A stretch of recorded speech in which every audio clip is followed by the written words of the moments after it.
أعوذ بالله من الشيطان الرجيم. بسم الله الرحمن الرحيم. فلما فصل طالوت بالجنود قال إن الله مبتليكم بنهر فمن شرب منه فليس مني ومن لم يطعمه فإنه مني إلا من اغترف غرفة بيده فشربوا منه إلا قليلا منهم فلما جاوزه هو والذين آمنوا معه قالوا لا طاقة لنا اليوم بجالوت وجنوده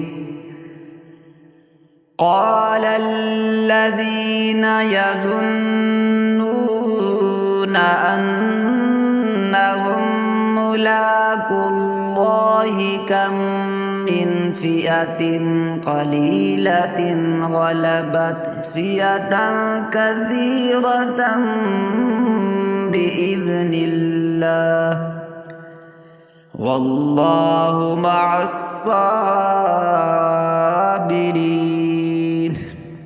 बस तालूत अपने लश्कर घिनते रवाना थिया तां आखेस बेशक अल्लाह एक दरिया विचों थोड़ी अजमाइश करे सी बस जेड़ा उंदे विचों रज ते पानी पी सी ओ मेरा कहनी आते जाए उको ना चखिया बस ओ मेरा है अलबत्ता जो ओ अपने हत्थां नाल हिक बुक भरते पी सकदा है पर उन्हां विचों थोड़े जिहां बंदियां दे अलावा बाकी सारियां रज ते पानी पी गिदा बस जेड़े वेले ओ ते उंदे नाल दे ईमान वाले लोग दरिया टप आए तां उन्हां आख्या अज तां असां जालूत ते उंदे लश्कर नाल लड़न ताकत निसे रखेंदे पर उन्हां लोकां ने जेड़े जो समझदे हैं जो ओ हिक ॾींहुं अल्लाह दे सामने वेसन आख्या जो कई वारी तोड़े जो कोई छोटी टोली क्यों ना हई अल्लाह दे हुक्म नाल वड्डियां लश्करां उते गालिब आई हई अते अल्लाह साबित कदम रहण वालियां दे नाल होंदा है।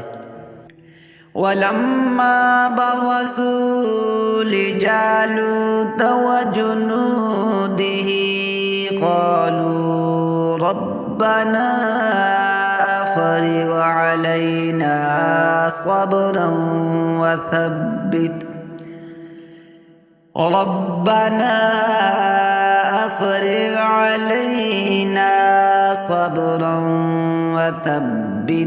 أقدامنا وانصرنا على القوم الكافرين.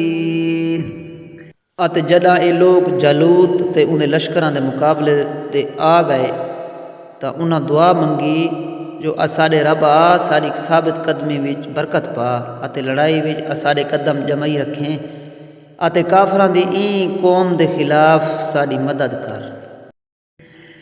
فهزموهم بإذن الله وقتل داود جالوت وآتاه الله الملك والحكمة وعلمه مما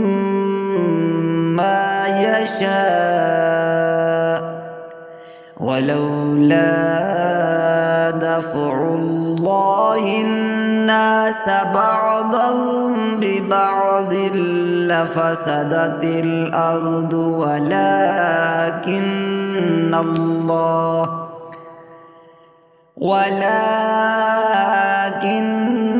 الله ذو فضل على العالمين. बस उन्हां को अल्लाह दे हुक्म नाल शिकस्त दे दी अते दाऊद ने जालूत को कत्ल कर छोड़िया ਤਾਂ ਅੱਲਾਹ ਨੇ ਉਹ ਬਾਦਸ਼ਾਹੀ ਤੇ ਵੱਡੀ ਅਕਲਮੰਦੀ ਦਿੱਤੀ ਅਤੇ ਦਾਊਦ ਕੋ ਜਿਹੜਾ ਕੁਝ ਉਹ ਚਾਹੁੰਦਾ ਹਾਂ ਸਿਖਾ ਦਿੱਤਾ। ਅਤੇ ਜੇਕਰ ਅੱਲਾਹ ਬਾਜ਼ ਲੋਕਾਂ ਕੋ ਬਾਜ਼ੀਆਂ ਲੋਕਾਂ ਦੇ ਜ਼ਰੀਏ ਨਾ ਹਟੇਂਦਾ ਰਹਿੰਦਾ ਤਾਂ ਜ਼ਮੀਨ ਤੇ ਫਸਾਦ ਹੀ ਫਸਾਦ ਹੁੰਦਾ। ਅੱਲਾਹ ਸਾਰਿਆਂ ਜਹਾਨਾਂ ਉਤੇ ਫਜ਼ਲ ਤੇ ਕਰਮ ਕਰਨ ਵਾਲਾ ਹੈ। تلك آيات الله نتلوها عليك بالحق وإنك لمن المرسلين। ਇਹ ਅੱਲਾਹ ਦੀਆਂ ਆਇਤਾਂ ਹਨ, ਉਹਨਾਂ ਕੋ ਤੇਰੇ ਉੱਤੇ ਹੱਕੀ ਤੌਰ ਤੇ ਪੜ੍ਹ ਸੁਣਾਏ। ਅਤੇ ਐ ਮੁਹੰਮਦ ਸੱਲੱਲਾਹੁ ਅਲੈहि ਵਸੱਲਮ ਬੇਸ਼ੱਕ ਤੂੰ ਨਬੀਆਂ ਵਿੱਚੋਂ ਹੈ।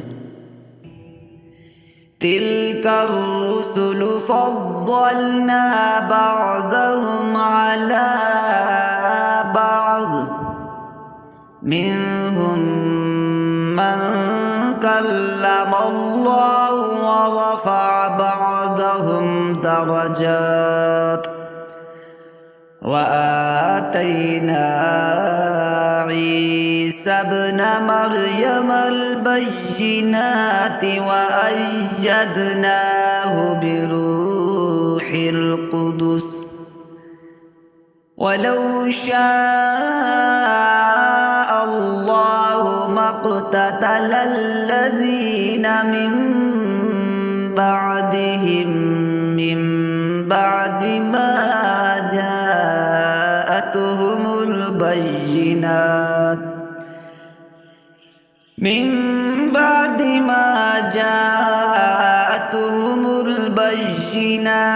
ولكن اختلفوا فمنهم من آمن ومنهم من كفر ولو شاء الله ما اقتتلوا ولكن الله يفعل ما يريد۔ ਇਹ ਉਹ ਰਸੂਲ ਹਨ ਜਿਨ੍ਹਾਂ ਵਿੱਚ ਬਾਜ਼ ਕੋ ਬਾਜ਼ੀਆਂ ਰਸੂਲਾਂ ਉੱਤੇ ਬਜ਼ੁਰਗੀ ਦਿੱਤੀ ਗਈ। ਇਨ੍ਹਾਂ ਵਿੱਚੋਂ ਇੱਕ ਉਹ ਵੀ ਹੈ ਜਿਹਦੇ ਨਾਲ ਅੱਲਾਹ ਨੇ ਖੁਦ ਗਾਲ ਮੁਹਾੜ ਕੀਤੀ ਅਤੇ ਬਾਜ਼ੀਆਂ ਦੇ ਇਜ਼ਤਾਂ ਦੇ ਦਰਜੇ ਉੱਚੇ ਕੀਤੇ ਗਏ। ਮਰੀਮ ਦੇ ਪੁੱਤਰ ਈਸਾ ਕੋ ਖੁੱਲੀਆਂ ਡੁੱਲੀਆਂ ਨਿਸ਼ਾਨੀਆਂ ਦੇ ਤੇ ਭੇਜਿਆ ਗਿਆ ਅਤੇ ਪਾਕ ਰੂਹ ਜਿਬਰਾਈਲ ਨਾਲ ਉਹਦੀ ਹਿੰਮਤ ਤੇ ਤਾਕਤ ਵਧਾਈ ਗਈ। ਅਤੇ ਜੇਕਰ ਅੱਲਾਹ ਚਾਹੁੰਦਾ ਤਾਂ ਉਹ ਲੋਕ ਆਪਸ ਵਿੱਚ ਹਰਗਿਜ਼ ਨਾ ਲੜਦੇ। ਉਹ ਵੀ ਉਹ ਵੇਲੇ ਜਦੋਂ ਜੋ ਉਹਨਾਂ ਕੋਲ ਖੁੱਲੀਆਂ ਡੁੱਲੀਆਂ ਨਿਸ਼ਾਨੀਆਂ ਆ ਚੁੱਕੀਆਂ ਹਨ, ਪਰ ਉਹਨਾਂ ਆਪਸ ਵਿੱਚ ਦੀਨ ਦੇ ਬਾਰੇ ਵਿੱਚ ਇਖਤਲਾਫ ਕੀਤਾ। ਬਸ ਉਹਨਾਂ ਵਿੱਚੋਂ ਕੁਝ ਨੇ ਤਾਂ ਮੰਨ ਕੀਤਾ, ਪਰ ਉਹਨਾਂ ਵਿੱਚੋਂ ਕੁਝ ਨੇ ਮੰਨਣ ਤੋਂ ਇਨਕਾਰ ਕਰ ਦਿੱਤਾ। ਅਤੇ ਜੇਕਰ ਅੱਲਾਹ ਚਾਹੁੰਦਾ ਤਾਂ ਉਹ ਲੋਕ ਆਪਸ ਵਿੱਚ ਹਰਗਿਜ਼ ਕਤਲ ਖੂਨ ਨਾ ਕਰੇਂਦੇ, ਪਰ ਅੱਲਾਹ ਉਹ ਕੁਝ ਕਰੇਂਦਾ ਜਿਹਦਾ ਇਰਾਦਾ ਕਰ ਗਿੰਦਾ ਹੈ।